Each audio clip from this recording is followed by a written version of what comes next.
Buenos días, bienvenidas y bienvenidos a un nuevo episodio de los PC Expreso, mini cápsulas de conocimientos dirigido por Stefan Biel de Biel Consulting.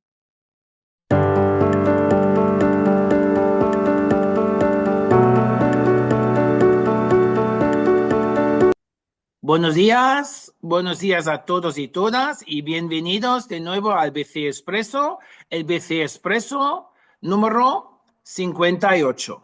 Estoy muy contento con este BC Expreso número 58 y en especial que un tema que ya dedicamos este BC Expreso, como hace 2 días había el Día Internacional de las Personas Cuidadoras, pensé que esto puede ser una buena oportunidad a hablar sobre temas de las formaciones, especialmente en el tema del cuidado.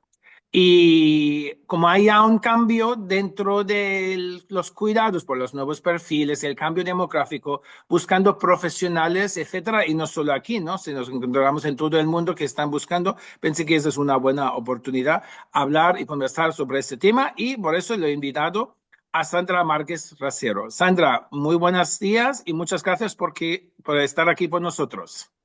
Buenos días, Esteban. Muy contenta de estar aquí y de aportar mi granito de arena. Muy bien. Sandra, yo en lugar de presentar, pensé, pues, ¿quién es Sandra Márquez Racero? Pues mira, yo soy Sandra Márquez, fisioterapeuta especializada en geriatría. He trabajado 25 años en una residencia.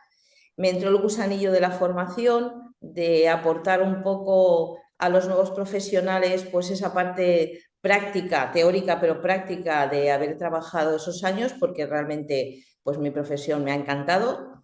Primero en fisioterapia, en geriatría y ahora en docencia.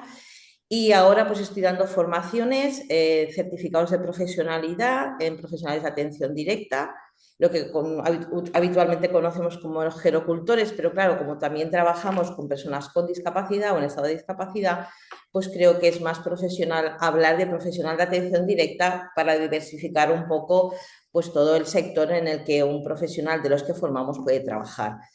Y ahora pues estoy en ello. Muy bien. Bueno, me ha encantado. Bueno, cuando estuvimos hablando, nos conocíamos ya hace un tiempo, que casi ya creo que son 10 años casi que nos conocíamos cuando trabajaste en la residencia en Vilanova del Geltrú, ¿no? En la La Ampara, sí, Fundación Casa de Amparo, exactamente. donde he adquirido pues esa experiencia Muy profesional. bien, Y tú sí. fuiste nuestro formador de atención centrada en la persona, ahí entró el gusanillo, la verdad que fue una transformación en la residencia con supongo que también el tema de que tú tienes mucha capacidad para convencer a los profesionales, nos empoderaste, porque Ya. la verdad que muchas veces en los centros lo que sucede, en las instituciones, es que hay miedo, hay que no sabemos cómo lo hacemos, queremos trabajar mejor, queremos empoderar al usuario, pero hay una serie de limitaciones y la empresa nos ayudó a que eso fuese posible, la verdad, porque la institución es importantísima para que los profesionales podamos ser. Qué bien. Sandra, vamos a nuestro guión y las preguntas que teníamos preparado para los oyentes que nos ponemos verlo. Cuando hablamos de formación en el sector geroasistencial, ¿cómo podemos detectar de verdad que necesitan aprender los equipos y no solo lo que supone que deberían aprender? Claro, siempre tenemos que basarnos en la práctica, porque si no sabemos qué es lo que se necesita en la práctica real en las instituciones, por mucha formación que demos teórica en los centros de formación, una vez llega el estudiante, el alumno llega al centro de formación ya formado, se encuentra con una realidad muy diferente. Entonces es bueno la observación directa del trabajo real, es decir, toda la experiencia que los docentes hemos adquirido en nuestra práctica profesional, porque yo trabajo en el sector de la formación ocupacional y todos los docentes que trabajamos en esta sección, en este sector educativo, pues, formativo, pues somos personas que hemos trabajado en el sector, digamos, aportando toda esa experiencia que tenemos, que la hemos observado directamente en el trabajo. ¿Cómo la observamos? Desde la parte positiva y desde la parte negativa para mejorar, o una crítica constructiva, mirando primero la capacidad resolutiva de los equipos de profesionales de atención directa que la tienen,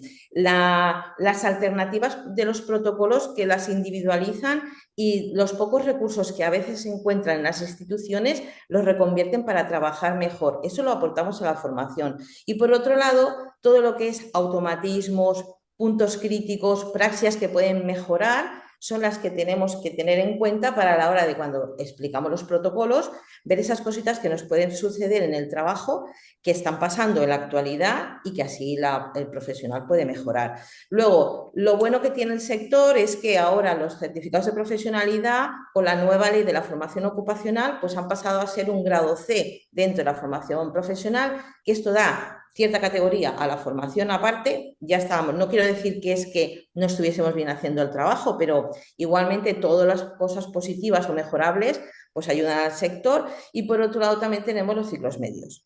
Y por último, también me gustaría hacer una crítica a los docentes, es decir, para que nosotros podamos dar una buena formación y que sea real, tenemos que reciclarnos. Si nosotros hace 20 años que damos clases de formación ocupacional y no nos actualizamos en protocolos nuevos, en nuevas intervenciones de tratamientos no farmacológicos y en algo tan actualizado como la inteligencia artificial aplicada al sector sociosanitario que existe, pues no podemos dar una buena formación. Y esto pues, es una crítica constructiva que quiero hacer, porque si no, nosotros no podemos dar una formación de calidad.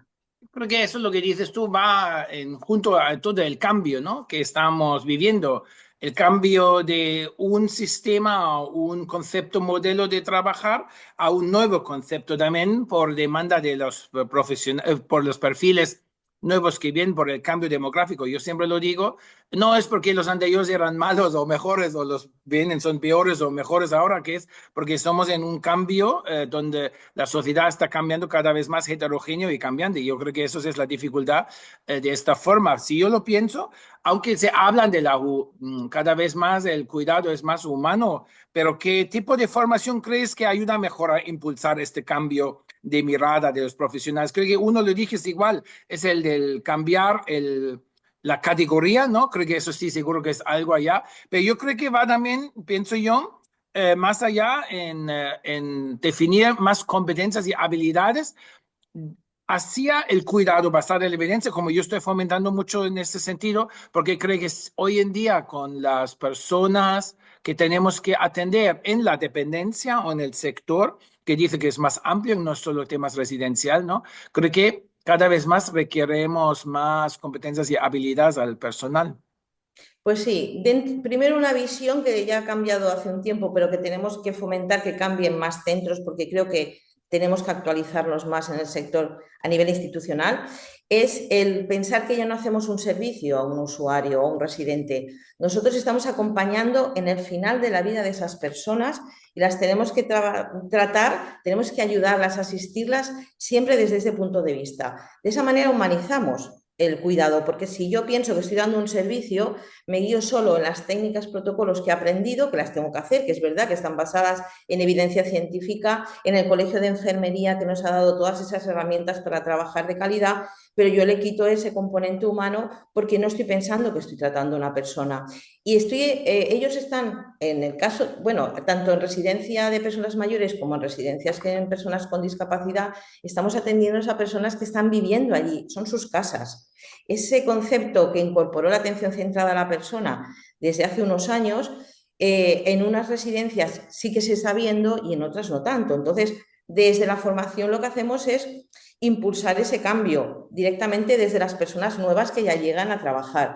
Otra de las formaciones que ayudan mucho para humanizar el trato son las habilidades sociales. Porque nosotros podemos tener muchísima capacidad de hacer un protocolo, porque yo he visto en las formaciones a empresa que doy cómo los protocolos se hacen de pe a pa, siguiendo la norma y se hacen súper bien, la verdad. Pero luego a lo mejor esa persona que está atendiendo a un residente, un usuario que tiene demencia, no le ha hablado casi nada en todo el procedimiento. Y aunque lo ha tratado bien, con delicadeza, no hay un contacto, no hay una comunicación. Eso es una falta de habilidad social. Seguramente ese mismo profesional tiene esa misma falta a nivel social, a nivel personal. Entonces, las formaciones tienen que ir dirigidas primero a entender que da igual como uno sea a nivel personal, pero nosotros estamos trabajando y tenemos que dar las mayores de nuestras habilidades. Si los alumnos no saben ni siquiera lo que es una habilidad social, ni saben identificar que la escucha activa, la comunicación no verbal, la empatía de la que tú tanto hablas, la validación, que ya son términos más técnicos, todo lo que requiere de competencias para una estimulación basal para una persona con demencia, todo esto son formaciones que aunque en un certificado de profesionalidad o en un ciclo medio no se pueden dar de manera extensa, sí que se tienen que introducir como nuevas tendencias en el sector para que cuando ellos vayan a trabajar ya tengan esa mirada. Centrarnos en formaciones de la atención centrada a la persona, o sea, la atención centrada a la persona con mayúsculas, pero no como concepto y ya está, que se queda ahí, que le hemos dicho como que sí, que tienen que pensar, que tienen que llevar su proyecto de vida, tienen que acompañarlos, pero si no les damos las estrategias, las habilidades, ¿cómo lo hacen? Tenemos que Ya, enseñarles a hacerlo. ya. Esto es bueno que te dices tú, ¿no? Porque esa es mi experiencia durante estos últimos 10 años, sobre todo donde estoy con el Trajamax y el Camino Interactivo, que creo que son muchos, me doy cuenta, estas carencias, ¿no? Carencias en la atención directa, desde el punto de vista, carencia del conocimiento, de las habilidades, competencias y habilidades, sabiéndolo, como dices tú, cómo, aunque sé igual una persona, para decir a un tema, tiene problemas de la visión por el pérdida del ángulo de visión de la periférica, por el tema de la falta de las fotorreceptores o que se dejan funcionar, y se va a un efecto túnel. ¿Y cómo transmitir esto hacia un cuidado que está realmente basado en la evidencia? Yo siempre lo digo a ellos, a ver, como lo hacemos estas prácticas, dime, vamos a ver, vamos a ponernos a la mesa y vamos a ver cómo ves, dónde ves el plato. Tú ves bien el plato y a veces no se ve en el plato y mira, porque los ponen tan cerca y eso, hay que reclamarlo desde el principio, que decía, hay que buscar ciertos detalles y esto yo creo que igual esto también lo dices tú, que puede ser vinculado es, ¿cuáles son los profesionales que enseñan? ¿Quién es el perfil del profesional que enseñan? ¿Están reciclados? ¿Están actuales? Y creo que en muchas ocasiones me tengo la sensación, es mía, así desde este punto de vista igual, desde el punto de vista más internacional y verlo de una forma diferente, creo que ahí tiene que ser enfocado mucho más de estos temas. Y además, si vemos cada vez más perfiles diversos, que decía, diversos en el sentido sexual, diversos en el sentido cultural, diversos en el sentido de la necesidad. Cada eso hay que defender también. ¿Y cómo lo vamos a hacer eso? ¿No? Estas expectativas diferentes y tener como qué desafíos formativos plantea esto para los equipos al final. Sí, sí es verdad que cada vez tenemos más diversidad en los usuarios que estamos y residentes, que son personas que vienen, que son más capacitadas, es decir, antiguamente pues a lo mejor pensábamos que el usuario no tenía tantos derechos, había ese paternalismo institucionalizado desde lo positivo, porque en realidad era como un sentimiento de protección y un sentimiento de sé lo que te va mejor a ti, porque yo soy el profesional y sé qué es lo que tú tienes que, yo sé lo que tengo que hacerte, tú no me tienes que decir cómo va a ser mi atención, ¿no? Entonces ahora, claro, ahora los usuarios vienen más empoderados, saben que pueden decidir cómo es su vida, cómo quieren hacer su proyecto de vida final, cómo quieren ser atendidos. Y eso crea una diversidad también a nivel religioso, una diversidad a nivel cultural, una diversidad a nivel de diferentes maneras de ver la vida, ¿no? Entonces, de esta manera, nosotros tenemos que tener capacidades de adaptación. O sea, no podemos ir con el pensamiento de que mi manera de trabajar o mi manera personal de ser es la que va a ayudar a otras personas, porque yo creo que eso me puede ayudar a mí porque yo tengo esa manera de ser, tengo mis valores, tengo mi religión, si la tengo o no, o soy atea, da igual. Y te encuentras con una serie de usuarios que tienen unas ideas muy diferentes a las tuyas, te tienes que adaptar a esas necesidades que ellos tienen, tienes que escuchar, porque si no conocemos cuáles son sus necesidades, porque no conocemos su cultura, no conocemos sus necesidades de orientación sexual, de otro tipo de circunstancias de vida, pues no podemos hacer bien las cosas. Luego tenemos que aprender a trabajar el conflicto, negociar, mediar, porque cuando un usuario quiere una forma de ser atendido y nosotros y la propia institución nos hace ir por unos horarios, por unas maneras protocolarias de hacer, porque la coordinadora sanitaria cree que debemos hacer así el trato, tenemos que negociar con ellos y eso se necesita, es otra de las competencias que deberíamos ayudar a los alumnos a tener la resolución de conflictos, porque el negociar nos va a llevar a que la atención sea mejor, a que el usuario esté más contento y que podamos y que funcione bien la institución y las familias. Porque las familias es un pilar importante y muchas veces también tenemos que tener en cuenta cuáles son las necesidades no solo del usuario, sino de toda la familia que está alrededor de él, porque no es un ente solo, es un ente social que tiene su familia, que tiene en su entorno amistades, tiene una relación comunitaria con el exterior. Es decir, hay que mirar todas sus necesidades desde un punto de vista holístico e integral, que eso nos puede ayudar. Y sobre todo, y algo que sí que creo que tendríamos que empoderar mucho al alumnado, es a fomentar la autonomía del usuario y entender que se puede autodeterminar, que en un momento determinado puede decir, esto no quiero que me lo hagas, y lo tenemos que aceptar. Y la propia institución tiene que hacer los caminos, las bases, para que eso sea posible. Y esto es lo que dices tú justamente ahora, que lo puede cogerlo para decir, viéndolo, ¿cómo podemos realmente desde la aula, que es decir, desde la teoría, y es, yo siempre digo, no se puede trabajar en la práctica geriátrica o gerontológica o en la dependencia sin tener conocimiento teórico. Podemos ser unos más, otros menos por el ciclo formativo que hacemos, ¿no? Pero su conjunto creo que es importante tenerlo, que el equipo aportan y se entienden como equipo, ¿no? Que a veces vemos que son profesionales de diferentes tipos que trabajan juntos, en turnos juntos, pero no son realmente un equipo. Y esa es la mayoría que yo lo veo y me confirman, sobre todo en el caso de los auxiliares o los TKIs o los gerocultores, que ese es otro tema que se puede discutir si necesitamos tantos nombres y de estas formas, pero yo creo ¿qué crees que desafíos formativas plantea esto para los equipos de usarlo, ¿no? El tema es muchas veces viene un nuevo de la aula, lo ha aprendido nuevas cosas porque está reciclado y lo primero va a una residencia o puede ser igual hospital o lo sociosanitario o lo que sea, y dice, bueno, esto aquí no se hace así, ¿eh? Esto se hace como siempre así y lo vamos a hacer así, porque creo que eso es un gran desafío, y yo creo que a veces no es igual, es resistencia, pero también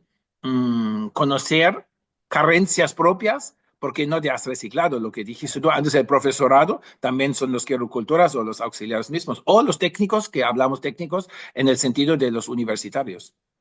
Bueno, yo creo que aquí hay varias maneras, ¿no? Porque primero tenemos que empoderar, primero tenemos que enseñar al alumno a trabajar en equipo.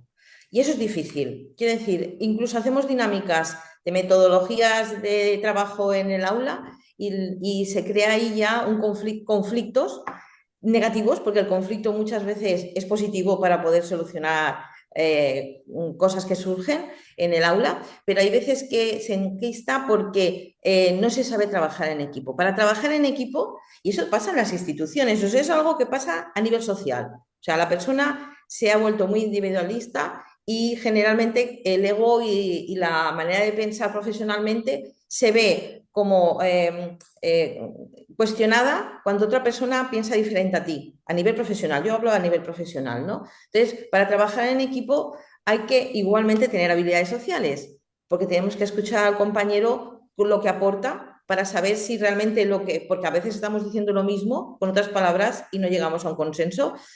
Todo esto, pues resolución de conflictos. Es que todo es negociación, resolución de conflictos, es decir, habilidades sociales.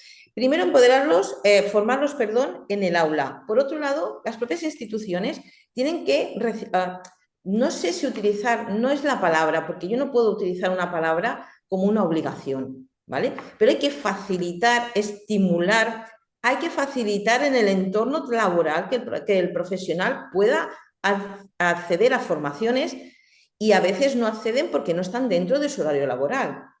Y eso es un hándicap que no tiene, pero que también hay que tenerlo en cuenta. O sea, si yo quiero como empresa que mi equipo se recicle, tengo que facilitar la formación continua dentro de los trabajadores. Si yo puedo hacer que esos equipos estén actualizados, cuando vengan personas actualizadas, ellos no se van a sentir presionados porque saben de qué están hablando. Por otro lado, el respeto. de la antigüedad, yo también es algo que hago ver al alumnado. Es decir, aunque tú vengas con muchísimas ganas, con muchísimos conocimientos nuevos y vengas súper empoderado, a mí me encanta como profesor, como docente, que eso sea así, tienes que respetar primero a la persona que ya está trabajando porque ella tiene ya una seria experiencia y por otro lado, porque si tú vienes de una manera muy agresiva a decir cómo se tiene que trabajar, le estás diciendo al profesional del equipo que no está trabajando bien. Ya. Entonces, eso también es una dificultad. Y luego la propia institución, son los tres pilares. La formación, los propios trabajadores y técnicos, bueno, luego el trabajo del equipo. El equipo técnico, en referencia con el profesional de atención directa o gerocultor, a la hora de darle voz. Pero es que para que tenga voz el profesional de atención directa, la propia institución tiene que fomentar. Entonces, la figura del referente profesional de atención directa referente, la figura de que en atención centrada a la persona en un primer momento ya no solo se ponía en el centro de la atención al usuario, sino que la persona más idónea, la persona que realmente tiene toda la información, que sabe de qué va cada uno de los usuarios, sus necesidades, es el auxiliar, es el PAD, el profesional de atención directa. Si no le empoderamos, si no le damos ese valor, pedimos que sean profesionales, pero no les damos el empoderamiento de un profesional. Yeah. Para que ellos se sientan bien, todo lo que aprenden tienen que poder continuar haciéndolo en las empresas. Y eso las instituciones tienen un peso importante a la hora de que pueda suceder. Yo creo perdón, lo que dijiste tú ahora, creo que eso es de los equipos y las instituciones. Yo, desde mi punto de vista, también yo lo veo en tres pilares, que es una parte es individual, tú como profesional, ¿no? Tu actitud, tu aplicación de conocimientos, conceptos, metodologías en el trabajo, el reciclaje. Luego es la organización que te tiene que facilitar que este conocimiento y esta metodología que se pueden introducir en estas formas. Y luego la otra parte de está congelado ahora la Sandra. A ver. Ahora. Ahora sí. Y este profesional, este conocimiento de la organización, y una parte también creo que es importante es el entorno, ¿no? El entorno donde esté la institución o su casa, cómo organizamos de estas formas y cómo podemos hacer amigables estos temas. Creo que hay una parte, y no se hace de hoy a mañana el cambio, creo que una transformación requiere un cierto tiempo, y es salir. Yo siempre le digo, no es salir y dejar tu zona de confort, sino ampliar la zona de confort. Y ampliar tu zona de confort es siempre a través de competencias y habilidades y conocimientos, ¿no? No tema. Viendo, así estamos ya casi terminando, mirando al futuro, Sandra, Sí. ¿qué tendencias o nuevas formas de aprendizaje te parecen más prometedoras para el sector del cuidado? Mira, yo en primer lugar, como la nueva ley de la formación profesional nos ha habilitado y aparte ha hecho un cambio muy importante, que dentro de los certificados de profesionalidad ahora van a ser formación profesional dual. ¿Esto qué quiere decir? Esto es algo que ya hay algunos centros de formación que lo habían implantado el año pasado, pero ahora todos los demás están implantándolo a partir de los próximos cursos y se está trabajando mucho a nivel técnico y a nivel de los propios docentes, se les está pidiendo que se haga esa transformación. De esa manera, ¿qué pasará? Que desde el primer día empezaremos las formaciones en los centros formativos y se empezarán las prácticas en empresa. No son solo las prácticas últimas que hacen al final del certificado de profesionalidad en las que dejan ya de estudiar y se dedican a las prácticas, eso se mantiene, sino que en el día a día hay unos contenidos dentro de las capacidades y realizaciones profesionales de los propios certificados que se van a dar en la empresa y otros contenidos que se van a dar en el centro de formación. En algunos casos serán los contenidos teóricos en el centro de formación junto con alguna metodología práctica para que cuando lleguen a la empresa puedan hacerlo, y habrá otros centros formativos que lo que decidirán es toda la teoría en el centro y lo demás en la práctica, en la empresa. Esto yo creo que va a haber un cambio importante, porque no es lo mismo dar todo un bloque de teoría y irte a la práctica, que a la vez van surgiendo realidades que cuando lleguen a las formaciones los alumnos nos van a preguntar a los formadores, ¿no? A los docentes. Entonces nosotros podremos dar pues, una respuesta inmediata a situaciones que les suceden, porque a mí me ha pasado que yo tengo alumnos que a posteriori de terminar el certificado me han llamado para consultarme cosas o para decir me va bien o me va mal o tú qué harías. O sea, si esto ya sucede desde el minuto cero, pues las cosas van a mejorar muchísimo. Por otro lado, lo que hablábamos también de las actualizaciones en la propia empresa. Es decir, como docentes nosotros también damos formaciones a las empresas de reciclaje a través de Fundai y a través de otros mecanismos. Entonces, es importante, siguiendo los 3 pilares que tú has comentado, de que también que el propio profesional se quiera formar, por supuesto. Esto es algo que no lo he comentado yo, pero estoy al 100% de acuerdo contigo. Por un lado, la institución no solo es la persona, es el sector que tiene que fomentar, tiene que ser un pilar, los 3 pilares. Y por otro lado, perdón, me refiero con microformaciones, actualizaciones del sector, lo que hablábamos antes, que así cuando vengan las personas nuevas, todos sabremos de lo que estamos hablando todos. Y por último, la incorporación, que yo creo que es importante, de la inteligencia artificial y de herramientas relacionadas para mejorar, primero, por un lado, para que los alumnos ya aprendan a utilizarlas. Segundo, para que podamos establecer en las propias empresas con las formaciones de reciclaje también herramientas como para tener recursos tipo pictogramas actualizados para personas mayores utilizando la inteligencia artificial, recursos para poder hacer los PIs, casos concretos en los que la propia inteligencia artificial nos puede ayudar dentro siempre de la ética. Tenemos que pensar siempre, pero esto es un tema muy complejo, pero partiendo de la ética, de los datos confidenciales, eso ya lo sabemos como profesionales que debe ser así, pero sí supuestos casos que nos pueden dar muchísimas maneras de ver la posicionamiento que podemos tener y luego el equipo, con toda esa información, decide cuál es la mejor intervención, porque esto ya lo estamos haciendo a nivel formativo en algunos centros, algunos docentes con el alumnado y realmente que se ve cómo esto puede dar muchos frutos también en el trabajo diario. Qué bueno. Yo creo que sí, lo que el último dijiste, creo que sin duda la involucración de la tecnología, ¿no? Creo que ya esto es un apoyador, un facilitador que tiene que ser así. Además, sabiendo que vamos a tener menos profesionales que querían entrar en ese sector, y yo creo que hay que reciclarse y buscar fórmulas nuevas, y una de ellos sí es involucración y de este. Y me gustó mucho este concepto del tema de dual, que yo lo conozco desde la perspectiva de Alemania, donde en este caso de que estamos en Cataluña, ¿no? La Generalidad siempre buscaba a Alemania respecto de la formación dual, porque es un sistema implementado hace ya siglos, digamos así, y es verdad que tiene unos resultados muy distintos, y por eso es curioso, hay mucho más personas que están en la formación profesional que en universitario, justamente por la más práctico y más adaptado a la realidad que necesita la sociedad, ¿no? Hay siempre también matices, pero yo creo que eso es una forma muy importante y muy interesante. Sandra, ya han terminado la media hora y fue súper interesante. Muchísimas gracias por la conversación A y ti hacer por aquí darme con esta nosotros. oportunidad. Perdona. Así, perdón, ha sido un placer como siempre y a nosotros ya viendo de a ti también me parece súper bien que noto que este involucración y hacer y querer transformar, ¿no? Este granito que dices tú, que igual lo digo yo doy un grano, otro da otro grano, son las semillas que damos y conjuntamente ponemos para que la flor y el árbol crezca y las raíces son más fuertes para ofrecer al final un cuidado a las personas digno, ético y para donde tienen calidad de vida y bienestar no solo los dependientes, sino también los propios profesionales que trabajan en ese sector. Porque yo ayer, el otro día lo dije, cuida quien cuida es muy importante, creo que hay que tener en cuenta y en ese sentido, muchísimas gracias, Sandra. A ti por darme esta oportunidad, me ha encantado participar bueno, me gustaría acabar con una frase que tenía aquí apuntada para finalizar.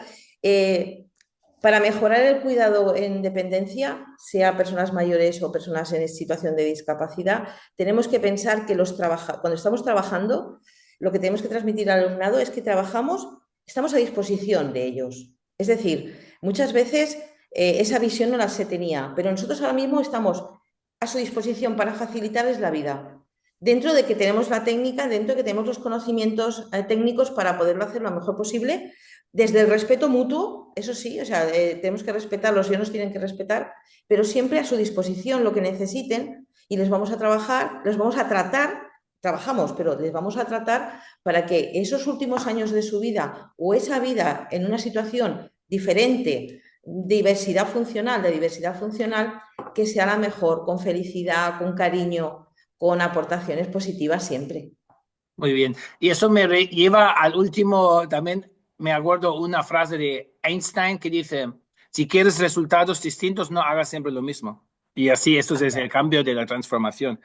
Aprovecho avisar, el próximo BC Express es el día 2 de diciembre. Ya, como habéis visto, ya he cambiado el horario a través de una encuesta que he hecho con las personas y volvemos a las 11 de la mañana. La invitada será Martina Erpenbeck, es supervisora, pedagoga, y nos habla sobre un tema muy interesante que está involucrado en Cataluña. Se llama el facilitador, asamblea de grupo familiar. Y este facilitador, la pregunta sería un método o una figura más dentro del ámbito geroasistencial. Hablamos con ella sobre esta, la experta en ese sentido. Muchísimas gracias a todos que estuvisteis aquí de nuevo en el PC Expreso número 58 y hasta la próxima. Muchas gracias. Adiós.